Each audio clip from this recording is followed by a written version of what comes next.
বিসমিল্লাহির রহমানির রহিম। আসসালামু আলাইকুম। কেমন আছেন সবাই? আজকে আমরা কথা বলবো গ্রিনফিল্ড ইংলিশ স্কুলে। আমাদের আগামী ১ তারিখ ১ জুলাই বিকেল ৫টায় আমরা একটা ফ্রি স্পোকেন ইংলিশ অর্থাৎ স্পিক কনফিডেন্টলি ব্যাচ 101 এটা শুরু করতে যাচ্ছি। এখন সেখানে আমরা যে সকল জিনিসগুলো আলোচনা করব তারই কিছু একটা ঝলক এখানে দিতে চাচ্ছি। আমরা আমাদের স্পিকিং ইংলিশ এই কোর্সটিকে সাজিয়েছি যেভাবে, সেইটা আমরা এখন দেখার চেষ্টা করছি। ওকে, আমরা এটাকে প্রত্যেকটা ডে ওয়াইজে ভাগ করেছি। আমি আগেই বলেছিলাম আমাদের এই লেকচারটি হবে টোটাল ১০০ দিনের একটা কোর্স, অর্থাৎ ৩ মাসের। সপ্তাহে ৩ দিন করে ক্লাস হলে আমাদের প্রায় ৩৬টা ক্লাস হবে এবং ৩৬টা ক্লাসের পরে ৬টা ক্লাস থাকবে আপনার নিজেকে যাচাই করার জন্য, যেইখানে আপনার যতগুলো সমস্যা থাকবে সেগুলো আপনারা একজন আরেকজনের সাথে, অর্থাৎ প্র্যাকটিক্যাল সেশনে আমরা ওই ৬টি ক্লাস থাকবে।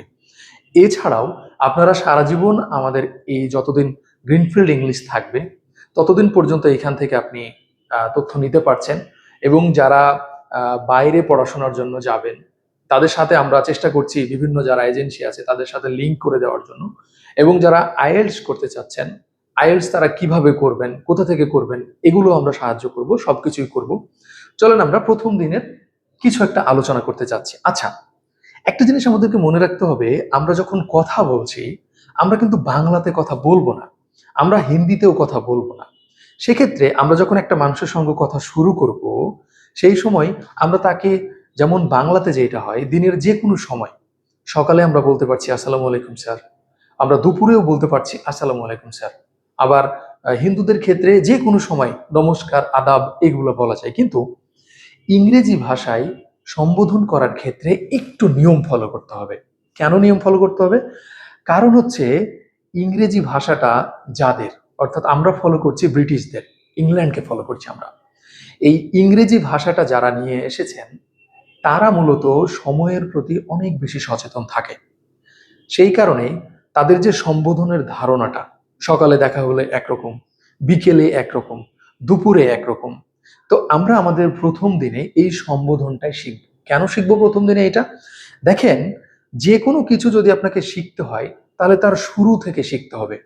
আমরা যেটা চাচ্ছি সেটা হচ্ছে কথা বলতে।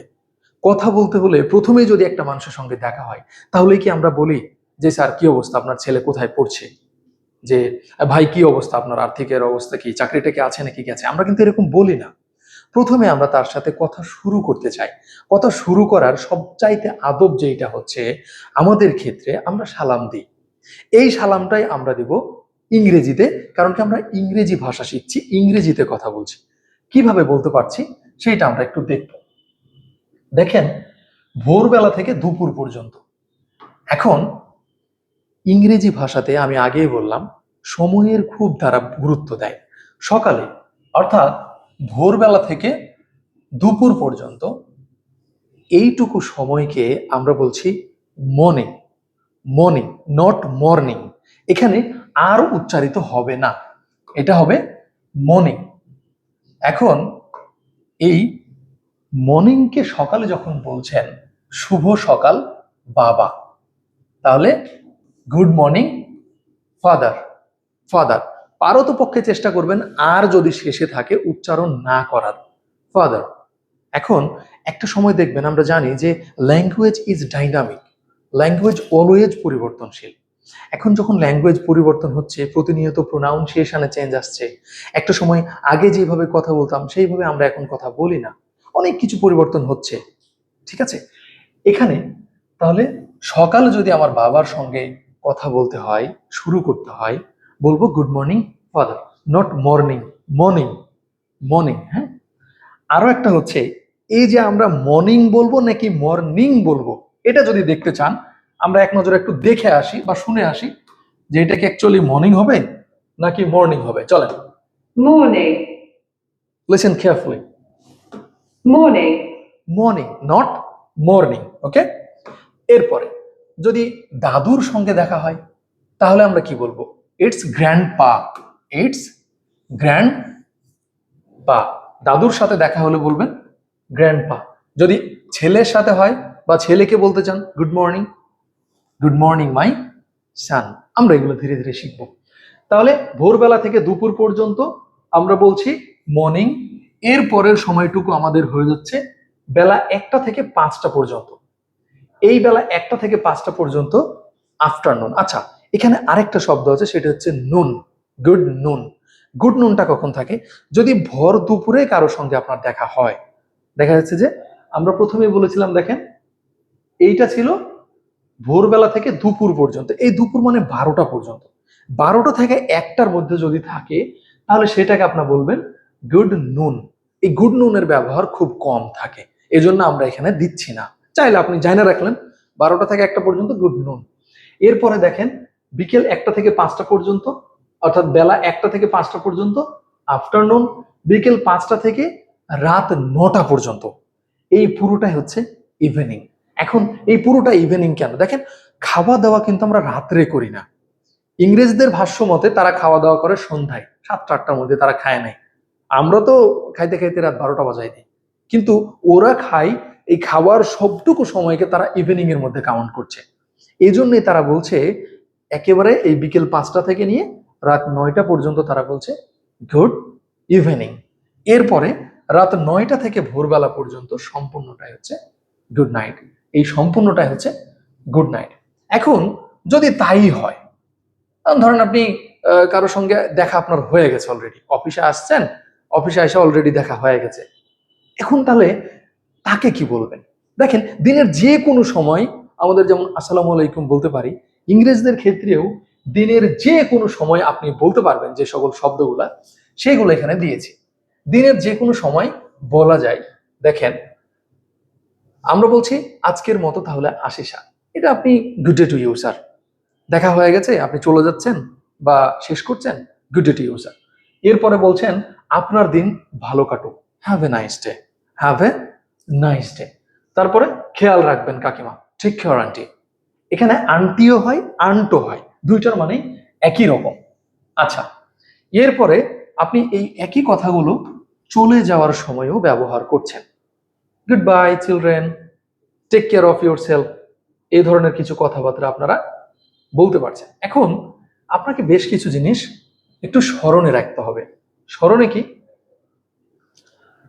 আমরা জানি বাংলাতে যখন আমরা কথা বলি তখন আমরা শব্দের শেষে বাবু, মশাই, এসব জিনিসপত্রগুলো নামের শেষে আমরা যোগ করে দিই, কিন্তু ইংরেজিতে এইরকমটা হয় না।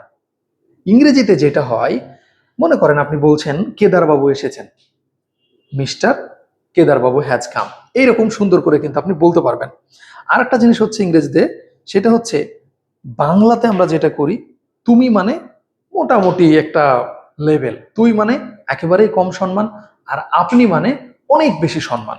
কিন্তু ইংরেজদের ক্ষেত্রে এই তুমি, আপনি, আমি, তুই এগুলো নাই। ওরা একটাই ব্যবহার করে পুরুষ, সেটা হচ্ছে ইউ।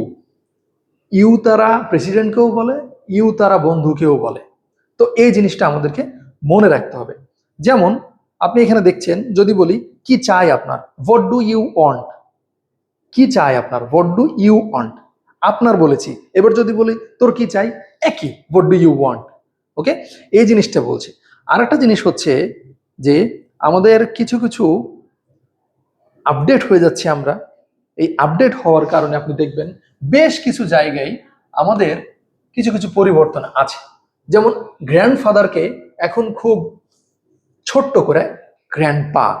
ওকে, গ্র্যান্ড মাদারকে অর্থাৎ দাদিমাকে আমরা বলছি গ্র্যান্ডমা। আমরা ফাদারকে বলছি ড্যাড অথবা ড্যাডি, আবার মাদারকে বলছি মাম অথবা মামি। এখন এই সব শব্দগুলোর ক্ষেত্রে আপনাকে খুব বেশি সঞ্চয়শীল হতে হবে। যখন আপনি কারোর সঙ্গে কথা বলবেন তখন এই সব জিনিসগুলো যদি আপনি ব্যবহার করতে পারেন, ডেফিনেটলি এর একটা বেনিফিট আপনি পাচ্ছেন। এরপরে আমাদের দেখতে হবে যে আমরা জানি যে মামা, কাকা, জ্যাঠা, পিসো, এরকম যতগুলো আছে সবগুলোর ক্ষেত্রেই আমরা ব্যবহার করছি আঙ্কেল। সবগুলোর ক্ষেত্রে আমরা ব্যবহার করছি কি আঙ্কেল। আবার আমরা তো বাংলাতে কাকাকে আলাদা কাকা, মামাকে আলাদা মামা, ফুফাকে আলাদা ফুফা, এগুলো বললেও ইংরেজিতে এরকম কোনো বালাই নাই। যে কোনো ভদ্রলোককে সম্মান দেখিয়ে ইংরেজিতে স্যার বলা যায়। যে কোনো সময় যে কোনো ব্যক্তিকে, ছোট বড় সবকেই আপনি স্যার বলতে পারবেন। আর এই ভদ্রতাটাকে কাজে লাগিয়েই এখন দেখবেন যে আমাদের কাস্টমার কেয়ার থেকে কল দিলেও স্যার বলে। আবার যখন কোনো ক্লাসের জন্য বা কিছু কিনতে গেছেন, আপনি একটা ফ্রিজ কিনতে গেছেন, স্যার আপনার কোন ফ্রিজটা পছন্দ। এই যে স্যার পশ্চিমার যে একটা আবহাওয়া, পশ্চিমা যে একটা হাওয়া আমাদের শরীরে বইতে শুরু করেছে, এটা থেকেও আপনি বুঝতে পারবেন।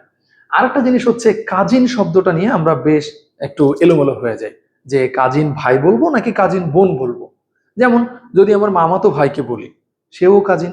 আবার যদি ফুফাতো বোনকে বলি, তাহলে কি কাজিন বোন, সে কি কাজিন ভাই? এরকম কিছু না।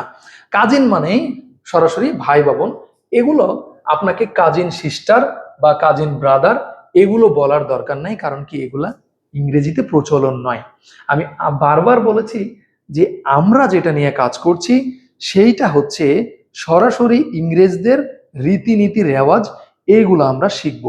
এবং ইংরেজিতে হাজবেন্ডকে বর্তমানে হাবি বলা হচ্ছে, অনেক ভালোবাসে হাবি বলা যাচ্ছে। তবে চেষ্টা করবেন, এই যে স্বামীকে অনেক সময় ভালোবাসার এবং আনুষ্ঠানিকভাবে বলা হয় হাবি। এখন সচরাচর কোনো জায়গাতে যখন কোনো বড় অনুষ্ঠানে বা কোনো প্রাতিষ্ঠানিক কোনো কিছুতে বা সরকারি কোনো যখন অনুষ্ঠানে যাচ্ছেন, তখন সচরাচর হাবি ইউজ করে না। হাবি ইউজ করে ফ্রেন্ড জোনে, স্বামীকে ভালোবাসা দেখিয়ে। কিন্তু বর্তমানে আধুনিকতার ছোঁয়া এত বেশি লেগেছে, সব জায়গাতেই হাবি ইউজ করছে। তো আজকে প্রথম দিনে আমরা এইগুলো নিয়ে আলোচনা করেছি, এগুলো নিয়ে আলোচনা করব। এইটা আমরা বিস্তারিতভাবে আলোচনা করব। প্রত্যেকটা ক্লাস আমার ডে ওয়াইজ সাজানো আছে, আপনারা দেখতে পাবেন এখানে সুন্দর করে। আমরা শিষ্টাচারের বিভিন্ন রূপ দ্বিতীয় ক্লাসে দেখব। ধীরে ধীরে আমি আপনাদেরকে এতটুকু এনশিওর করতে পারি, যেহেতু আমি আইএলটিএস করেছি, সো এইখানে আসলে অর্থাৎ মালোপাড়া রাজশাহী কৃষি উন্নয়ন ব্যাংকের তৃতীয় তলা ভুবন মোহন পার্কের পিছনে, এইখানে আসেন 1 জুলাই বিকেল 5টায়। আমরা ক্লাসটা নিই, আপনারা আমাদের এনভায়রনমেন্ট দেখেন, আমাদের পড়ানো দেখেন। আমরা আশা করছি রাজশাহীর একজন মানুষও ইংরেজিতে কথা বলতে বাকি থাকবে না, সবাই ইংরেজিতে কথা বলবে, এটাই হচ্ছে আমাদের বিশ্বাস। এবং এরই সাথে সাথে আমাদের আরো যেই কোর্সগুলো আছে ধীরে ধীরে চালু হয়ে যাবে। গ্রিনফিল্ড ইংলিশ স্কুল বলছে আজকে আপনি শিখেন, আগামীতে আপনি লিড করবেন, আপনি নেতৃত্ব দিবেন। আমরা জানি বাংলাদেশে সভাপতি সেক্রেটারি অনেক আছে, কিন্তু বাংলাদেশকে দুনিয়ার কাছে রিপ্রেজেন্ট করবে এইরকম লিডার খুব কম আছে। তাই আমরা চেষ্টা করছি গ্রিনফিল্ড ইংলিশ লিডার তৈরি করার চেষ্টা করছি, যেখানে পৃথিবীর যে কোনো প্রান্তে দাঁড়িয়ে আমাদের রাজশাহীর ছেলে পেলে কথা বলবে সগর্বে ইংরেজি ভাষায়, ইনশাল্লাহ। থ্যাংক ইউ সকলকে। আশা করছি দেখা হবে 1 জুলাই বিকেল 5টায়। ধন্যবাদ। আসসালামু আলাইকুম।